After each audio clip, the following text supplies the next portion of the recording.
just because we're tired of COVID and we're done with COVID doesn't mean it's done with us. In fact, the numbers have shown that we have an all-time record high of cases, not only in Texas, but continuing on in many states like Florida, Alabama. We're on our way up.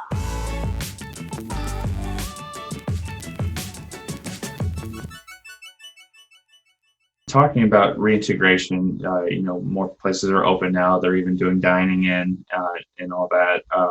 If you so choose to go out, any way you can help protect yourself, and any best practices with that.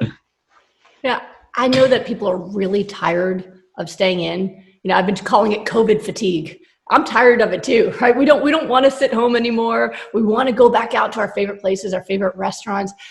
But just because we're tired of COVID and we're done with COVID doesn't mean it's done with us. In fact, the numbers have shown that we have an all-time record high of cases, not only in Texas, but continuing on in many states like Florida, Alabama. We're on our way up.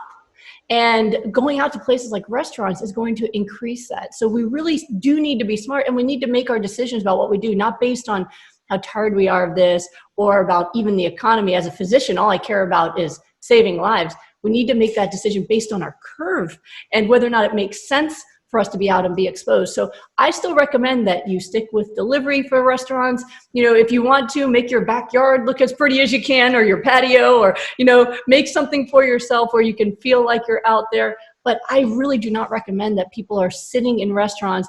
If you absolutely refuse to heed that and you are going to go out, pick an outside table. Make sure that your table is 10 feet away from the nearest other person. Wear your mask when you're going in and out of the restaurant. When, I know you're not going to wear it when you eat, but sit outside, wear your mask going through the restaurant, and then take it off just when you're going to eat. Wear it when your waiter or waitress comes to see you. We really do need to protect ourselves heavily right now because cases are on the rise, not the opposite.